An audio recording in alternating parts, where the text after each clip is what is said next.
अस्सलामुअलैकुम दोस्तों, कैसे हैं आप सब। मैं आप सबको यूट्यूब चैनल इंग्लिश लिटरेचर पे वेलकम कहती हूँ। आज की इस वीडियो के अंदर हम बहुत ही इम्पॉर्टेंट टॉपिक डिस्कस करने जा रहे हैं which is Marxism. Marxism is one of the most important topics in the field of literary theory. ठीक है, अब ये मार्क्सिज्म होता क्या है, मैं इसके बारे में बात करने से पहले आपको एक कहानी सुनाती हूँ। मैंने ना एक कॉलेज में एक प्रिंसिपल को देखा था, बड़ी अच्छी थी, वेल ड्रेस्ड, और इवन के वो जो कॉलेज था वो उन प्रिंसिपल का अपना कॉलेज था। कह सकते कि वो ऑनर भी थी और वही डायरेक्टर भी थी, वही मैनेजमेंट में भी थी। ठीक है, मतलब फुल अथॉरिटी थी उनके पास। और उन प्रिंसिपल के पास मैंने एक टीचर देखी।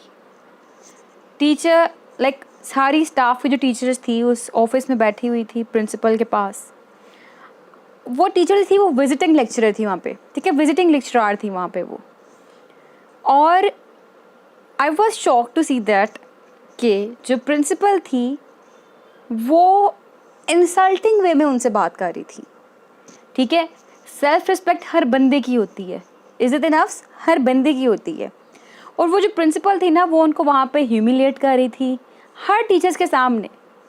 ठीक है, वो वहाँ पे उनको एक्सप्लॉइट कर रही थी, उन्होंने एक्स्ट्रा टास्क असाइन किए, बहुत ही इंसल्ट की उनकी ना, मतलब नेगेटिव वे में उनसे ट्रीट किया। अब होता क्या है उसके बाद, जिन टीचर को एक्सप्लॉइट किया जा रहा था, ह्यूमिलेट किया जा रहा था, इंसल्ट किया जा रहा था, वो एक विजिटिंग लेक्चरर थी और हैंड टू माउथ यानी कि पूरा गुजारा कर रही थी अपने घर का। वो कुछ कह भी नहीं सकती थी वहाँ पे, बेचारी पढ़ी लिखी गरीब बंदी थी। She cried and said nothing. और जैसा उनको उनके प्रिंसिपल ने कहा, शी एक्सेप्टेड, और वैसे उन्होंने करने की कोशिश की। कोई वहाँ पे उन्होंने रिवोल्ट नहीं किया, कोई भी रेबल एक्ट नहीं किया, चुप करके उनकी बात मान ली। प्रिंसिपल बिलोंग करी थी अपर क्लास से और वो जो विजिटिंग लेक्चरर थी वो बिलोंग कर रही थी एक लोअर क्लास से। ठीक है, तो वहाँ पे हमने देखा कि अपर क्लास जो है वो एक्सप्लॉइट कर रही है लोअर क्लास की बंदी को, और जो मार्क्सिज्म है वो भी इन्हीं अपर एंड लोअर क्लास की बात करता है। वो भी बात करता है कि जो अपर क्लास है वो एक्सप्लॉइट करती है लोअर क्लास को, और जब तक कि आप खुद किसी को सब्जुगेशन करने की, एक्सप्लॉइटेशन करने की परमिशन नहीं दे देते, तब तक कोई भी आपको ना सब्जुगेट कर सकता है, ना कोई आपको एक्सप्लॉइट कर सकता है, ना आपका कोई भी फ़ायदा उठा सकता है। मार्क्सिस्ट और मार्क्सिज्म वो बात करती है इक्वालिटी की। ये ऐसी थ्योरी है जो कि कहती है कि अगर जो वर्कर क्लास है, जो पुअर पर्सन है, वो अपने राइट के लिए फाइट ना करेगी तो उसको एक्सप्लॉइट ही किया जाएगा। और कहती है ये थ्योरी कि जो वर्कर क्लास है, जो पुअर है, उनको अपने राइट लेने के लिए फाइट करना होगी। उनको अपने राइट लेने के लिए हर जायज़ और नाजायज़ तरीका अपनाना होगा। जैसे कहते नहीं है, everything is fair in love and war. ठीक है, वैसे यहाँ पे कहा गया कि एवरीथिंग इज़ फेयर अपने राइट लेने के लिए, बेशक वो जायज़ तरीका हो या वो नाजायज़ तरीका हो। ये कहती है मार्क्सिज्म। और अगर हम लिटरेरी टेक्स्ट पढ़ रहे हों और कोई भी टेक्स्ट ऐसी नज़र आ जाए ना हम लोगों को, जिसमें हम देखें कि एक बंदा जो कि पुअर क्लास से बिलोंग करता था और वो इलीगल वे में अमीर हो गया, एंटरप्रेन्योर बन गया, ठीक है, एक अमीर तरीन आदमी बन गया, उसने अपना हक ले लिया, तो बेसिकली वो क्या होगी, उसमें हम लोग कहेंगे कि ये टेक्स्ट जो है मार्क्सिस्ट टेक्स्ट है। इसके अंदर मार्क्सिस्ट एनालिसिस हम लोग को दिखता है। जैसा कि मेरे माइंड में अचानक एक नॉवल आ गया, अरविंद अधिका का द वाइट टाइगर। अगर आपने वो नॉवल नहीं पढ़ा तो पढ़िएगा, बड़ा इंटरेस्टिंग नॉवल है कि अरविंद अधिका एक छोटी सी, और उसके अंदर एक हम देखते हैं वाइट टाइगर का कैरेक्टर, कि एक छोटा सा पुअर क्लास का बंदा है, कैसे उसने रिक्शा लाइक ड्राइविंग सीखी, उसकी पढ़ाई छूट गई, चाय बेचने वाला बन गया, फिर उसके बाद वो एक ड्राइवर बन गया अमीर तरीन लोगों का, और कैसे उसने अपने ही मालिक को मार दिया और अपने मालिक का पैसा उठाकर फिर वो खुद एक एंटरप्रेन्योर बन गया, अपने मालिक के नाम से अमीर तरीन आदमी बन गया था। तो उसने जो मार्क्सिज्म का एक मोटो था ना कि हर जायज़ नाजायज़ तरीका अपना कर आप अमीर हो जाओ, वो एक मोटो, वो एक एम फॉलो कर लिया था। एनी हाउ, ये हम अभी इस लिटरेरी थ्योरी को डिस्कस करने वाले which is Marxism. I hope कि आपको मार्क्सिज्म का जो मेन कॉन्सेप्ट है वो तो क्लियर हो चुका होगा कि मार्क्सिज्म होता क्या है। अगर हम टेक्स्ट के अकॉर्डिंग बात करें, इसकी डेफिनेशन को हम आगे देखेंगे, हम इसके कॉन्सेप्ट्स को डिस्कस करने वाले हैं। और वन मोर थिंग कि मार्क्सिज्म जो है थ्योरी बनी कैसे है, इसका नाम मार्क्सिज्म क्यों है। बेसिकली जब भी किसी वर्ड के साथ इज़म लग जाए ना, ISM, तो इज़म का मतलब होता है थ्योरी, इसको थ्योरी भी बोलते हैं, ठीक है, थ्योरी या फिलोसफी। तो एनी हाउ अब हमारे पास यहाँ पे इज़म लगा है, इट मीन्स कि या तो ये कोई थ्योरी है या फिर ये कोई फिलोसफी, हमें क्लियर हो चुका हुआ है। अब मार्क्स का मतलब क्या है, जिसने हम लोग को ये थ्योरी दी है, जिसने थ्योरी प्रेजेंट की है, उसका नाम है कार्ल मार्क्स, जो कि एक जर्मन फिलोसफर थे। उन कार्ल मार्क्स के नेम मार्क्स से इस थ्योरी का नाम मार्क्सिज्म रखा गया है। और ये थ्योरी हमारे पास आई कहाँ से, इसके आइडियाज़ हमारे पास कहाँ से आए, तो बेसिकली हमारे पास एक थ्योरिस्ट हैं कार्ल मार्क्स और दूसरे हैं फ्रेडरिक एंगल्स, ठीक है। ये दोनों जो थे ना, एक पॉइंट पे आके दोस्त बन गए थे, क्योंकि जब इन दोनों की मुलाकात हुई तो इन दोनों ने देखा कि इन दोनों के आइडियाज़ तो काफ़ी ज़्यादा मिलते जुलते हैं। फिर दोनों दोस्त बन गए बहुत अच्छे अपने आइडियाज़ की बेस पे, और इन दोनों ने मिलके ना अपना एक वर्क प्रोड्यूस किया। उस वर्क का नाम है द कम्युनिस्ट मैनिफेस्टो। यहाँ पे स्क्रीन पे देखें, मैंने स्पेलिंग लिखे हुए हैं, ठीक है। वर्क प्रोड्यूस किया 1848 में, जिसका नाम है द कम्युनिस्ट मैनिफेस्टो। और उसके अंदर इन्होंने कम्युनिज्म के आइडियाज़ को डिस्कस किया, मार्क्सिस्ट के आइडियाज़ को डिस्कस किया, और वहीं से ही जो मार्क्सिज्म की थ्योरी है वो प्रोमिनेंट हुई, ठीक है।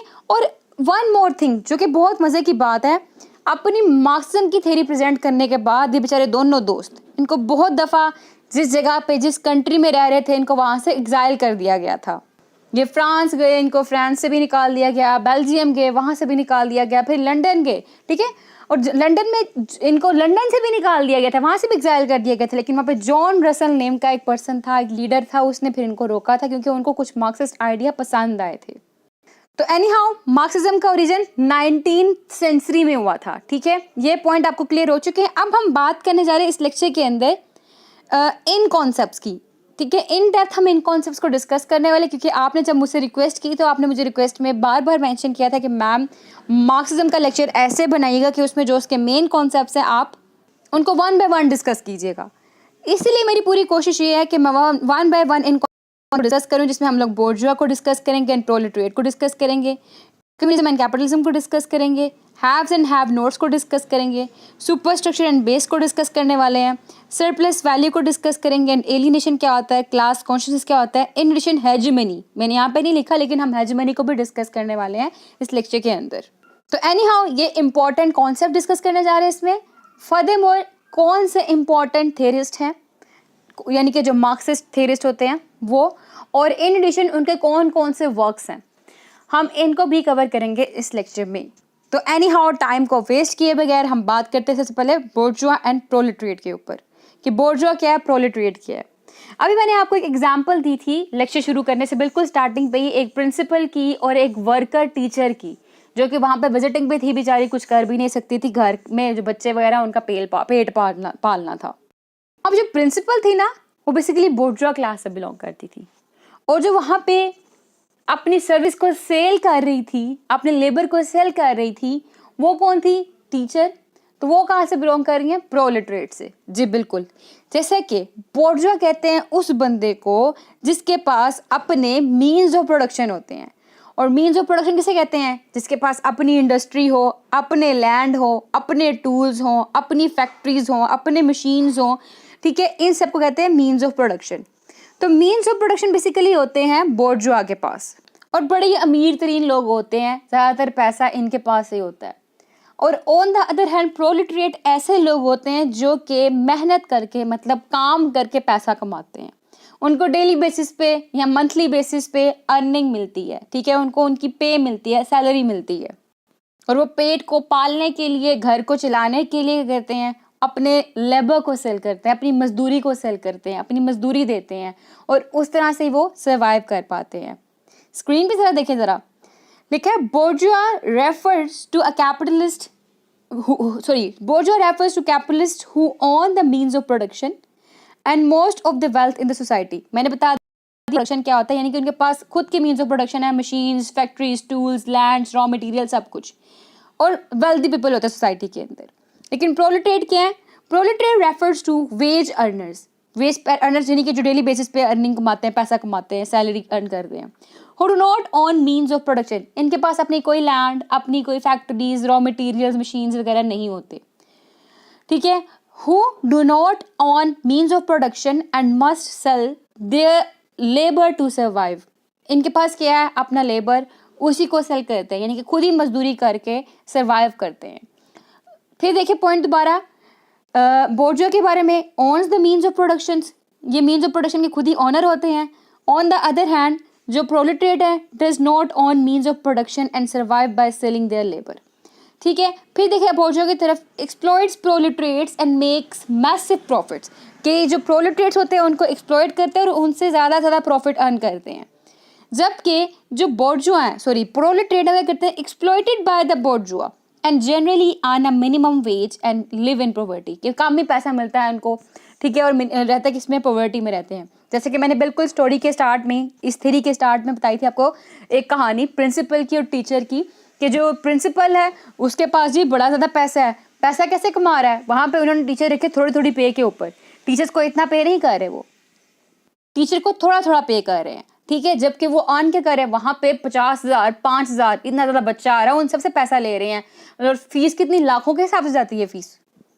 तो क्या कर रही है वो प्रोलेटरिएट्स को एक्सप्लॉइट कर रही होती हैं। टीचर को इतना काम दिया कि उन्होंने काम बैठ के वहाँ पे भी करना है, उन्होंने घर आके भी काम करना है, बच्चों के टेस्ट बनाने हैं, बच्चों के टेस्ट चेक करने हैं, बच्चों के मार्कशीट्स बनानी हैं, मार्कशीट्स बनाने के अलावा बच्चों का जो स्केड्यूल है, सिलेबस का स्केड्यूल है, वो सब कुछ प्रॉपरली डिज़ाइन करना है। सारा काम करना किसने, प्रोलेटरिएट ने, यानी कि एक वर्कर ने, एक टीचर कर रही है, और उनको क्या कर रहा है, बोर्जुआ क्लास एक्सप्लॉइट कर रही है, ठीक है। तो exploited by bourgeois and generally earn a minimum wage and live in poverty, ठीक है।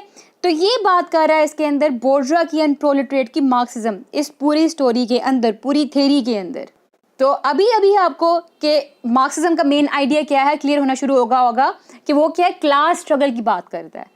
पूरी थ्योरी जो वो क्लास स्ट्रगल के ऊपर कंसिस्ट करेगी, कैसे प्रोलेटरिएट जो वो वर्क कर करके अपने आप को मेंटेन करने की कोशिश करते हैं, किस तरह उनके साथ एक्सप्लॉइटेशन की जाती है, उनको मार्जिनलाइज किया जाता है सोसाइटी के अंदर। पुअर और रिच का कॉन्सेप्ट दिखाया जाएगा यहाँ पे। तो जो रिच पीपल है उनको बोर्जुआ कहा गया, उनके लिए बोर्जुआ की टर्म यूज़ की गई है, जो पुअर पीपल उनके लिए प्रोलेटरिएट की टर्म यूज़ की गई है। और आपने अब ये कॉन्सेप्ट अपने माइंड में रखना है, ठीक है, कि जो अपर है बोर्जुआ है, जो लोअर है वो प्रोलेटरिएट है। क्योंकि अब मैं अगेन एंड अगेन जब आपसे बात करूंगी तो मैं अब ये टर्म यूज़ करने वाली हूँ, बोर्जुआ की और प्रोलेटरिएट की। क्लियर। अब हम अगला कॉन्सेप्ट देखते हैं which is communism versus capitalism. First concept clear हो गया आपको कि बोर्जुआ एंड प्रोलेटरिएट होते क्या हैं, इनकी बात करता है मार्क्सिज्म अपनी जो इस थ्योरी, सॉरी कार्ल मार्क्स अपनी इस थ्योरी के अंदर। वो कहता है कि जो प्रोलेटरिएट है ना उसको सोसाइटी में एक्सप्लॉइट किया जाता है, एंड प्रोलेटरिएट को चाहिए कि वो स्ट्रगल करे जो अपनी क्लास को अप करने की, ठीक है। एनी हाउ अब हम बात करने जा रहे हैं कम्युनिज्म वर्सेस कैपिटलिज्म के बारे में, कि कम्युनिज्म और कैपिटलिज्म क्या है।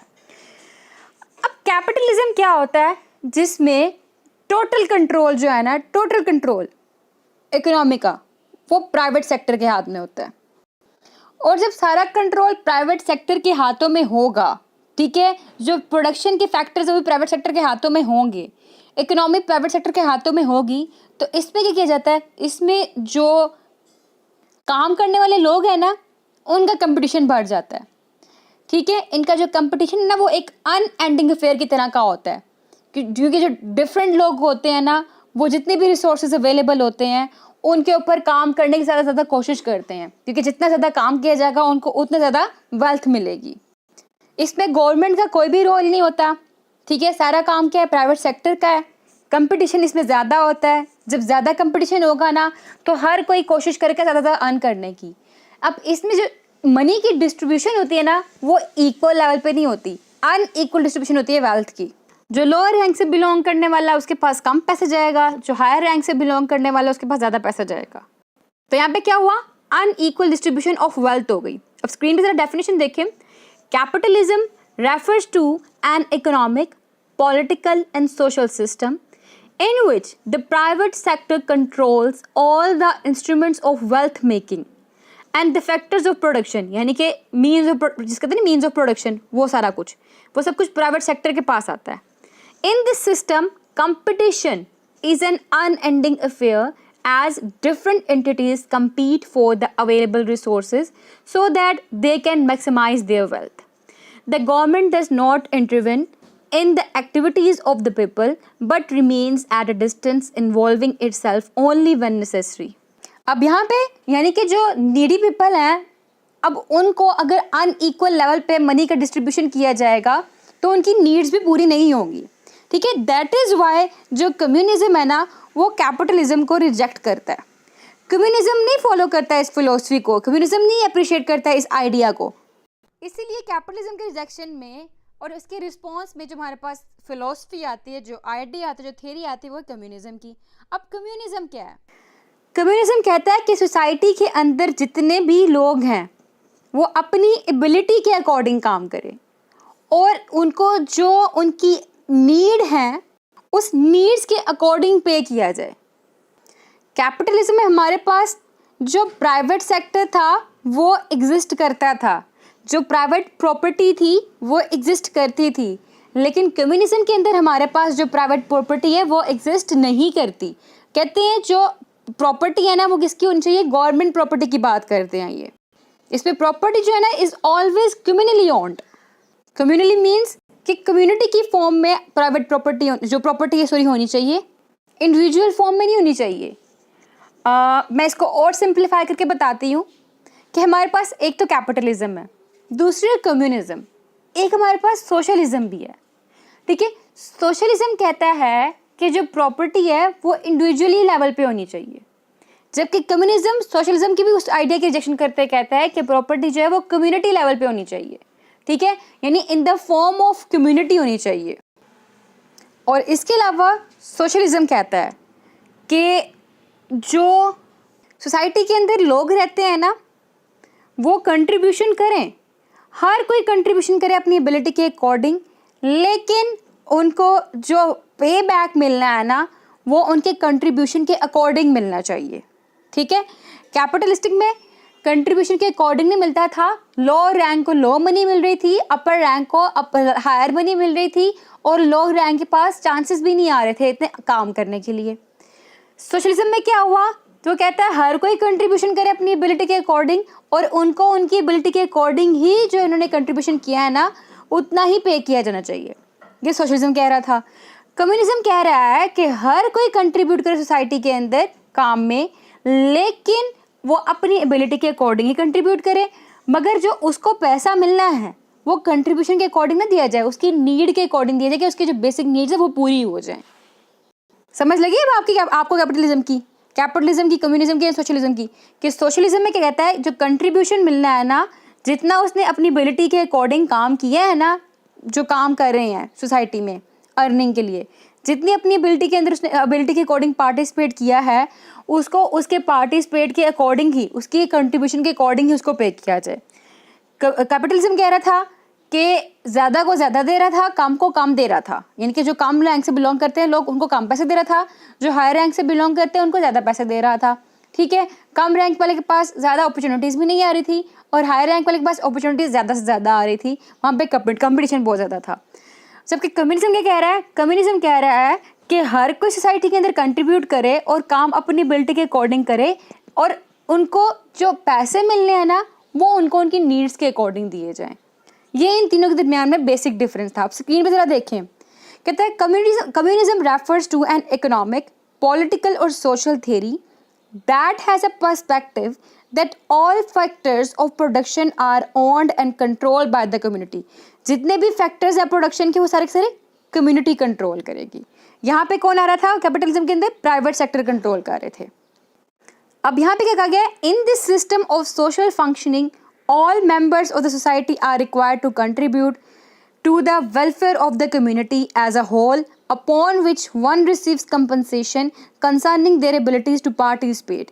अब इसमें क्या कहा गया है, कहते हैं इसके अंदर सोसाइटी के अंदर जो फंक्शनिंग हो रही है, जितने भी मेंबर है सोसाइटी के अंदर वो कंट्रीब्यूट करेंगे ताकि जो है ना वेलफेयर के लिए, ताकि जो मुल्क है, जो कम्युनिटी है उसकी तरक्की हो जाए, ठीक है. इसलिए वो अपनी एबिलिटीज़ के अकॉर्डिंग कंट्रीब्यूट करेंगे और उनको कंपनसेशन यानी कि जो जितना उन्होंने पार्टिसिपेट किया अपनी एबिलिटी के अकॉर्डिंग और उनको जो ज़रूरत है उस ज़रूरत के अकॉर्डिंग पे किया जाएगा कि उनकी बेसिक नीड्स फुलफिल हो जाएं.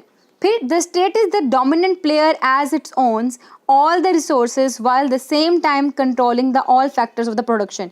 इसमें जो स्टेट है यानी कि जो गवर्नमेंट है वो डोमिनेंट होती है, जबकि हमने देखा था कैपिटलिज्म के अंदर जो स्टेट है वो इन्वॉल्व ही नहीं होती क्योंकि सारा कंट्रोल प्राइवेट सेक्टर के पास होता है। अब मैं ज़रा ब्रीफली बता दूं आपको, कैपिटलिज्म गवर्नमेंट का कोई रोल नहीं है इसके अंदर, जब ज़रूरत पड़ गई थोड़ा बहुत रोल अदा कर दिया। इसके अलावा सारा रोल किसका कैपिटलिज्म के अंदर? प्राइवेट सेक्टर का रोल है सारा का सारा। सारे मीन्स ऑफ प्रोडक्शन किसके पास है? प्राइवेट सेक्टर के पास है। इसके अलावा इसके अंदर क्या है? कंपटीशन है। इसके अलावा इसके अंदर जो ज़्यादा वर्क करता है उसको ज़्यादा पैसे मिलते हैं, ठीक है।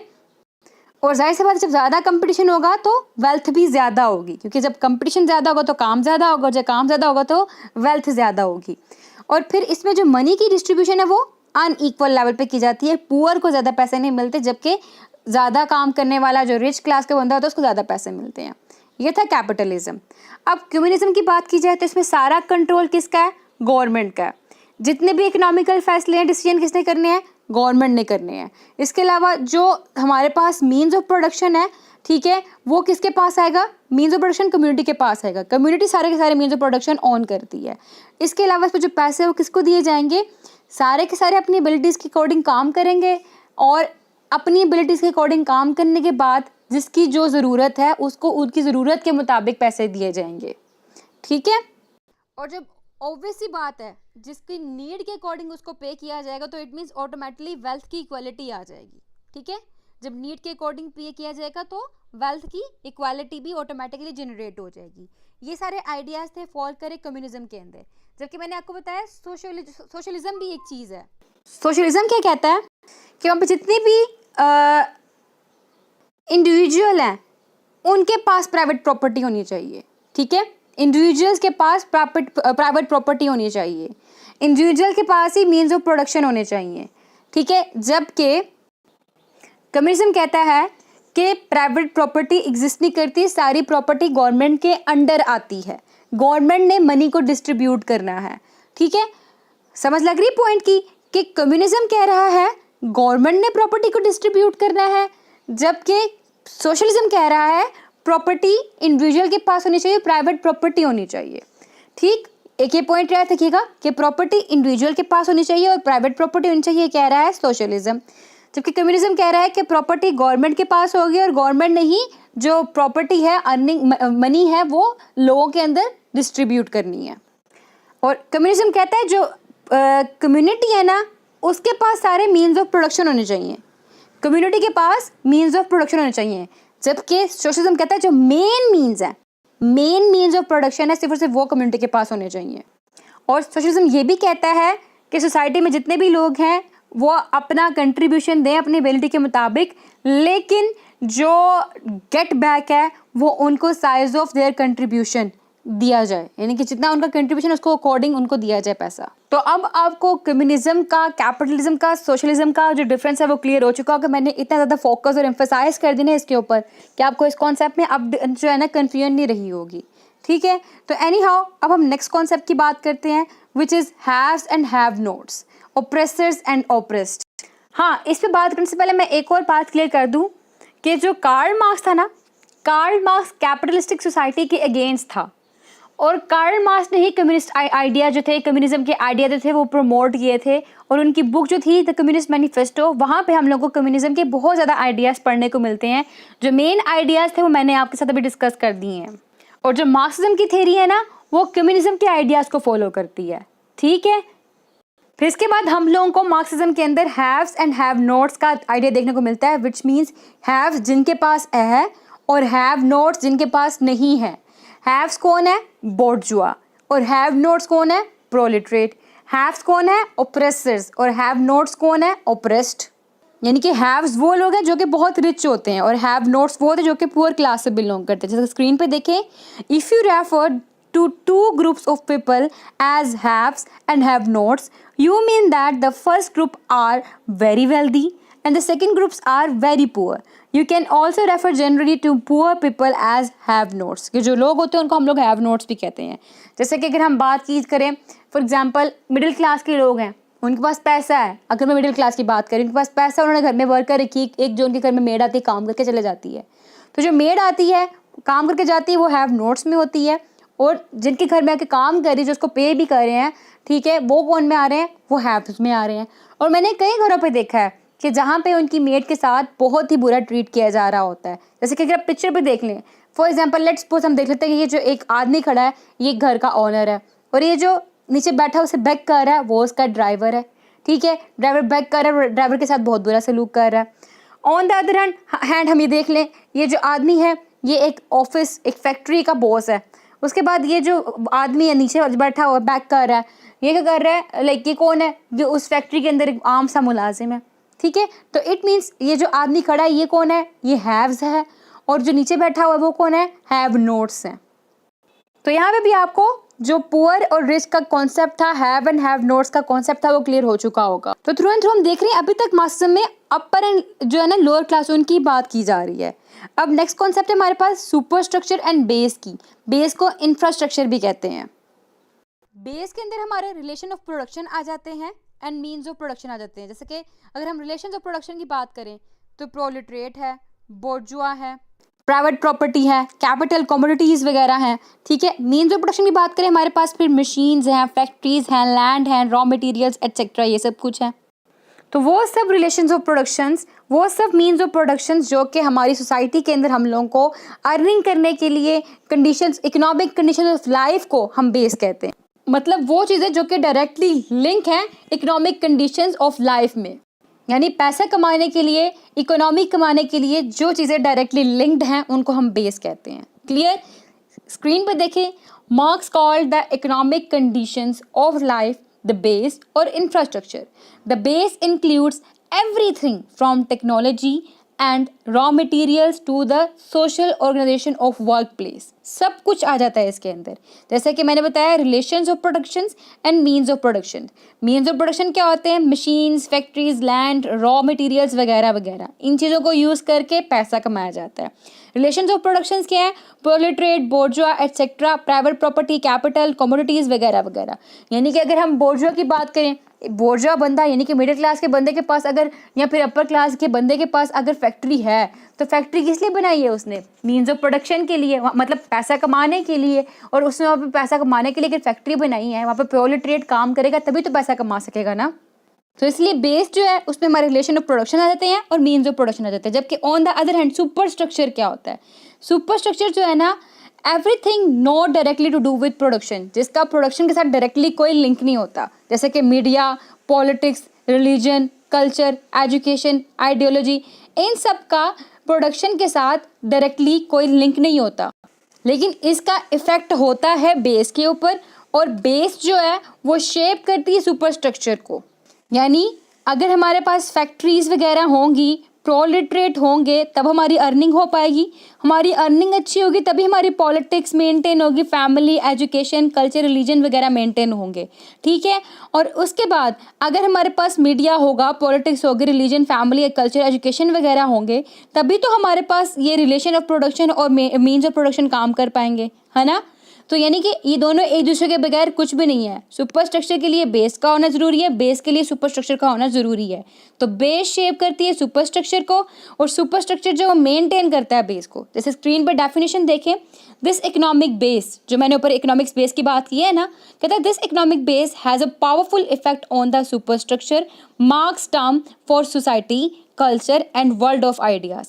अगर पूछा जाए कि सुपर स्ट्रक्चर क्या है, सुपर स्ट्रक्चर बेसिकली कहा जाता है society, culture, the world of ideas को, मीडिया को, पॉलिटिक्स को, रिलीजन, फैमिली, एजुकेशन को, ठीक है। The thing which has nothing to do या not directly to do with production, जिसका प्रोडक्शन से डायरेक्टली कोई लिंक नहीं होता, उसको कहते हैं सुपर स्ट्रक्चर। और अगर बेस की बात की जाए तो बेस क्या है, conditions, economic conditions of life. Economic condition of life वो है बेस, और उसके बाद अगर हम society, culture and the world of ideas की बात करें वो है हमारा सुपर स्ट्रक्चर। तो ये दोनों डायरेक्टली इनडायरेक्टली लिंक्ड है आपस में। क्लियर हो गया सुपर स्ट्रक्चर का और बेस का आइडिया। बेस को हम लोग सब स्ट्रक्चर भी कहते हैं और इंफ्रास्ट्रक्चर भी कहते हैं। अब नेक्स्ट कंसेप्ट है हमारा सरप्लस वैल्यू का। सरप्लस वैल्यू क्या होता है, difference between value generated and value received by labourer. कि एक लेबर, एक मजदूर है, काम कर करके पैसा कमा रहा है, पैसा कमा के जो ओनर है उसको लाखों करोड़ों दे रहा है, और ऑन द अदर हैंड पैसा कमाने के बाद जब वो ओनर को लाखों करोड़ों कमा के दे रहा है, ओनर उसको क्या कर रहा है, उसको 5,000 दे रहा है, उनसे या कभी 10,000 दे रहा है, उनसे कम कम पैसे दे रहा है, ठीक है। इसको कहते हैं डिफरेंस, इसको कहते हैं कि वो लाखों कमा के दे रहा है, वो इसको 5-10 हज़ार दे के बस बात खत्म कर रहा है। तो इसको कहते हैं सरप्लस वैल्यू, कि the difference between value generated, जितनी वैल्यू बनाई गई है, and value received by labourer. अब मजदूर को जब पैसा कम मिलेगा तो ऑटोमेटिकली क्या होगा, मजदूर जो है वो एलियनेटेड फील करेगा, ठीक है। तो जब मजदूर को ज़्यादा मेहनत करने पे ज़्यादा पैसा कमाना पड़ रहा है और वो ज़्यादा पैसा कमा के मालिक को दे रहा है, और ऑन द अदर हैंड कम पैसा मिल रहा है लेबरर को, मजदूर को, तो उसके उस चीज़ को कहते हैं हम सरप्लस वैल्यू। और कम पैसा मिलने के बाद वो जो मजदूर की फीलिंग्स होती हैं, जो मजदूर सोसाइटी के अंदर फील करते हैं, उसको कहते हैं एलियनेशन, ठीक है। जैसे स्क्रीन पे देखें, ये पीछे क्या है, पीछे एक थैला बना हुआ है बहुत बड़ा, जिसको यहाँ पे गिरा लगी हुई है, इसमें बहुत ज़्यादा पैसा पड़े हुए हैं, ठीक है। वेल्थ क्रिएटेड बाय लेबर, ये पैसा सारा मजदूर ने बनाया है और बना के इसको दिया है एक कैपिटलिस्टिक क्लास के बंदे को, और उसके बाद उस पैसे में से छोटा सा थैला निकाल के उसने उस वर्किंग क्लास को दे दिया, ठीक है। तो जो छोटू सा पैसा दिया ना इस वर्किंग क्लास के बंदे को, this is surplus value. And alienation भी आपको क्लियर हो चुका होगा, ये कॉन्सेप्ट भी क्लियर हो गया आपको। अब नेक्स्ट कॉन्सेप्ट है हमारा हेजेमनी का, सॉरी कॉन्शियस क्लास कॉन्शियसनेस का। क्लास कॉन्शियस के अंदर हमारे पास कुछ फेजेस आती हैं। वो क्या है, एक प्रोलेटरेट की क्लास है, एक है पेटी बोर्जुआ और मिडिल क्लास भी कहते हैं इसको, दूसरा है लंपन प्रोलेटरेट, फिर है लैंडलॉर्ड्स, फिर पेजेंट्री एंड फार्मर्स। ये कुछ क्लासेस है हमारे सामने। अब प्रोलेटरेट क्या होते हैं, वो लोग जो कि काम करने वाले होते हैं। पेटी बोर्जुआ किसे कहते हैं, वो जो लोगों को काम पे भी रखते हैं, खुद भी काम करते हैं। अगर फॉर एग्जांपल मैं अपनी बात कर लूँ तो मैं पेटी बोर्जुआ में आती हूँ, मैं खुद भी काम करती हूँ, ठीक है, मैं खुद भी अर्निंग करती हूँ टीचिंग करके, लेक्चर्स दे के, ठीक है, और राइटिंग कर के मैं खुद भी अर्निंग कर रही हूँ। दूसरा मैंने अपने घर के अंदर दूसरे सर्वेंट्स वगैरह भी रखे हैं काम करने के लिए, यानी कि जो खुद भी काम करते हैं और दूसरों को भी काम पे रखते हैं। एक ये फेज आ जाती है। और दूसरी अगर हम एग्जांपल देखें, फॉर एग्जांपल हम अगर घर में सफाई की बात करें तो हमने घर में एक सफाई करने वाली रखी हुई है। मैं पेटी बोर्जुआ की क्लास की बात कर रही हूँ कि घर में उन्होंने एक सफाई करने वाली रखी हुई है जो कि आके घर में काम करती हैं, ठीक है, और वो उन बाजी के साथ खुद भी हेल्प कराती है। जैसे कुकिंग खुद कर ली, डस्टिंग खुद कर ली, और उसके बाद जो है वॉशिंग खुद कर लिए, बर्तन खुद धो लिए, सारे काम खुद कर लिए उन्होंने। इसमें क्या हुआ कि वो जो उन्होंने सर्वेंट रखी हैं वो जस्ट आके घर की बाकी सफाई कर रही हैं, टाट वगैरह समथिंग, ठीक है, ये सब कुछ कर रही हैं। तो इसमें क्या हुआ, उन्होंने घर में सर्वेंट भी रखा हुआ है जो इनकी हेल्प कर रहा है, वो उनको भी पे कर रही हैं और खुद भी साथ उनके वो काम कर रही हैं। क्यों, ताकि जो पैसों का मामला है वो थोड़ा कंपनसेट हो जाए। इसको कहते हैं पेटी बोर्जुआ या फिर मिडिल क्लास भी कहते हैं इसको। और लंपन प्रोलेटेट कहते हैं ये जो गुंडे और भिखारी वगैरह होते हैं उनको कहते हैं। लैंडलॉर्ड्स कहते हैं जिनके पास ज़मीन हो, ये ना इतने गरीब होते हैं ना इतने अमीर होते हैं। फिर पेजेंट्री और फार्मर्स, ठीक है, जो किसान और मजदूर वगैरह होते हैं, ये सब कुछ। और पेजेंट्री और फार्मर्स जो स्ट्रगल करके लैंडलॉर्ड या प्रोलेटरेट के रैंक को पहुंचते हैं। अब कहा क्या जाता है कि क्लास कॉन्शियसनेस क्या है, कि क्लास कॉन्शियसनेस ऐसी अवेयरनेस है एक करेक्टर की, ठीक है। Class consciousness is awareness of one's own social class and economic rank in the context of larger society. कि एक बंदा जब सोसाइटी के अंदर रह रहा है, लार्जर कॉन्टेक्स्ट सोसाइटी के अंदर रह रहा है, तो उसको अपने बारे में, अपने सोशल क्लास के बारे में, अपने इकोनॉमिकल रैंक के बारे में अवेयरनेस हो, उसको कहते हैं क्लास कॉन्शियसनेस। फिर कहते हैं involves people who are well aware of their social and economic situation in society. के ऐसे लोग जो अपनी सोसाइटी के अंदर जो उनकी पोजीशन है उस बारे में वेल अवेयर होते हैं। And workers understand that they are being exploited, और ये अंडरस्टैंड करते हैं कि इनको एक्सप्लॉइट किया जा रहा है। एक्सप्लॉइट कौन कर रहा है, जो जाहिर सी बात है अपर रैंक वाला बंदा वही तो एक्सप्लॉइट कर रहा है ना अपर रैंक वाले बंदे को। तो इसलिए मार्क्सिज्म में कहा जाता है कि अपनी क्लास के बारे में जो है ना आपने अवेयर रहना है। और मार्क्सिज्म ये भी चाहता है कि इस जो क्लास कॉन्शियसनेस है ना, यानी कि जो डिफरेंट क्लासेस बनाई गई हैं, ये कॉन्सेप्ट खत्म हो, इक्वालिटी का कॉन्सेप्ट हो, हैव्स एंड हैव नॉट्स का कॉन्सेप्ट खत्म हो, पुअर की एक्सप्लॉइटेशन खत्म हो, इक्वालिटी हो, इक्वल वेजेस दिए जाएं, ताकि सोसाइटी में जो है हर कोई हैप्पीली रहे, किसी को एक्सप्लॉइट ना किया जाए, एक्सप्लॉइटेशन ना की जाए किसी के रैंक की बेस पे। अब है हेजेमनी का concept, the dominance of leadership of one social group और नेशन ओवर अदर्स, ठीक है, कि किसी की पावर की बेस पे दूसरे के ऊपर डोमिनेंस होना, इसको कहते हैं हेजेमनी। फॉर एग्जांपल मैं अगर बात करूँ, एक बंदा अपर रैंक से बिलोंग कर रहा है, ठीक है, उसके पास लोअर रैंक के बंदे वो उनको कंट्रोल कर रहा है, सप्रेस कर रहा है, तो इट मीन्स वो हेजेमनिक एटीट्यूड दिखा रहा है, ठीक है। अगर ये मैंने पिक्चर देखें, एक ये पूरा क्या दुनिया बनी हुई है, यहाँ पे यूएसए का फ्लैग है, ठीक है, यहाँ पे हम देख रहे हैं कॉलोनियलिज्म के फॉर्म में। अभी तक अगर कोई भी यूएस एड लेनी हो FATF का मैटर हो, मतलब कोई भी मैटर हो, तो हर जगह यूएस ने अपनी डोमिनेंस क्रिएट की हुई, यानी कि यूएस ने अपनी हेजेमनी क्रिएट की हुई है। और ये हेजेमनी का कॉन्सेप्ट जो है ना, मार्क्सिज्म में ये कॉन्सेप्ट इसलिए कहा गया, इसके बारे में डिस्कशन, ये कहते हैं कि हेजेमनी जो है ना खत्म होनी चाहिए, ठीक है, किसी की पावर, किसी कोई भी अपनी पावर की वजह से किसी को एक्सप्लॉइट ना करे।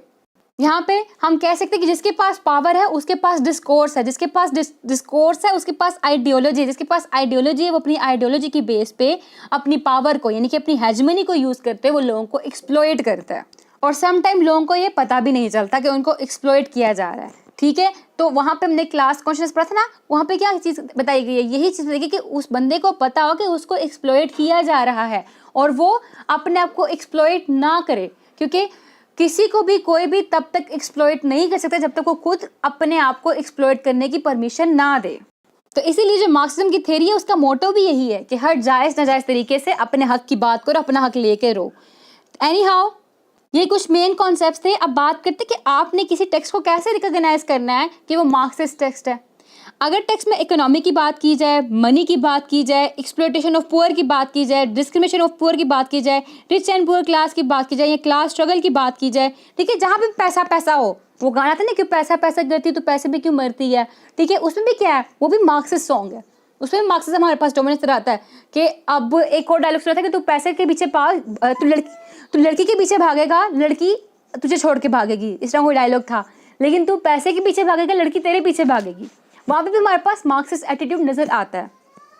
तो कोई भी टेक्स्ट जिसके अंदर बात की जाए पैसे की, एक्सप्लॉयटेशन ऑफ पुअर क्लास की, या फिर एक पुअर कैसे कोशिश करके fair and fowls means use करके अमीर हो गया, ठीक है, उसकी सक्सेस स्टोरी की बात की जाए या क्लास स्ट्रगल की बात की जाए, वो सारी मार्क्सिज्म के अंदर फॉल करती हैं। जैसे मेरे माइंड में मैंने बताया था, एक नेम आया था अरविंद दिघा का, द वाइट टाइगर। उसमें भी हम देखते हैं कि द वाइट टाइगर क्या है, एक करैक्टर है बलराम, ठीक है, जिसको उसके पैदा होने पे नाम भी नहीं रखा उसकी फैमिली ने, और वो छोटी सी क्लास से बिलोंग करता है, उसके अब्बू रिक्शा चलाते हैं। ऐसी कोई स्टोरी थी उसकी कि वो एक स्कूल में पढ़ रहा था, इंटेलिजेंट बहुत था, उसके प्रिंसिपल ने उसका नाम द वाइट टाइगर रख दिया। फिर उसके बाद जो है उसकी फैमिली जो थी फाइनेंशियल तौर पर इतनी स्ट्रॉन्ग नहीं थी, फिर वो एक चाय वाला बन गया। जब चाय वाला बना, वहाँ पे वो लोगों की गॉसिप सुना करता था, उनकी बातें सुन के उसने अपना जो मेंटल लेवल था और इंक्रीज़ किया। फिर वो उसने एक ड्राइवर की नौकरी सीखी, मतलब ड्राइविंग करना सीखी, ड्राइवर की जॉब ज्वाइन कर ली। फिर वो एक पॉलिटिशियंस थे, उनके घर ड्राइवर लग गया। पॉलिटिशियन का बेटा बाहर के मुल्क से आया था, उसके पास 10 लाख है कितने कोई पैसे पड़े हुए थे। इसने यह किया, एक दिन उसी पॉलिटिशियन के बेटे को मार दिया, मार के उसके पास निकल गया, और पैसे लेके निकल के क्या हुआ जी, एक अमीर तरीन आदमी बन गया। इसने अपनी बसें वगैरह चलना शुरू कर दी, ठीक है। इसमें कहा गया वही बात कि हर जायज़ नाजायज़ तरीके से अपना जो है अपने आप को स्टैंड करो, वरना आपको रिच जो है वो एक्सप्लॉइट करेंगे। जैसे कि हम स्टोरी में देखते हैं, एक्सप्लॉइटेशन की बहुत ज़्यादा की गई थी जो है वाइट टाइगर की। जैसे कि एक्सीडेंट किया था, जो हस्बैंड आया था, लाइक जो लड़का आया था बाहर की कंट्री से, उसकी वाइफ ने एक एक्सीडेंट कर दिया था, और नाम उन्होंने उस बलराम पे, द वाइट टाइगर पे लगा दिया था, और उसको जेल करवाने की कोशिश की गई थी, ठीक है। कि थ्रू एंड थ्रू रिच जो थे वो पुअर को एक्सप्लॉइट कर रहे थे, एंड फिर पुअर ने अपना राइट लेने के लिए गलत तरीका इस्तेमाल करके उसको मार दिया और अमीर हो गया, एंटरप्रेन्योर बन गया वो। तो हमने इसमें क्लास स्ट्रगल देखी, हमने इसमें इसके बाद देखा कैसे वो पुअर से रिच बन गया, हमने इसमें रिच एंड पुअर का भी कॉन्सेप्ट देखा। तो ये एक मार्क्सिस्ट टेक्स्ट थी।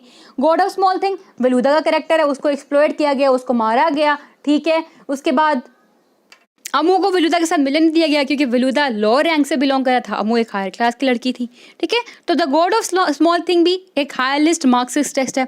हम फिट्जजेराल्ड के टेक्स्ट है, फिट्जजेराल्ड स्पेलिंग ठीक कर लीजिएगा।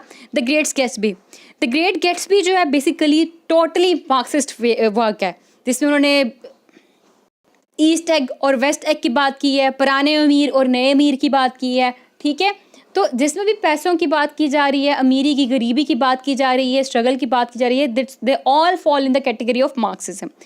अब मार्क्सिज्म है क्या, ठीक है, और लिटरेरी थ्योरी में मार्क्सिज्म कहते किसको हैं, और कौन कौन से थ्योरीज जो है मार्क्सिस्ट कैटेगरी अंदर बहुत इंपॉर्टेंट काउंट होते हैं, हम उसके बारे में थोड़ी सी बात कर लेते हैं। मार्क्सिज्म मैंने बता दिया था आपको, कार्ल मार्क्स और फ्रेडरिक एंगल्स का एक आइडिया, जो कि उन्होंने 1848 में द कम्युनिस्ट मैनिफेस्टो वर्क लिखा था। उस वर्क के अंदर से वो कम्युनिज्म का आइडिया और मार्क्सिज्म का आइडिया फेमस हुआ था।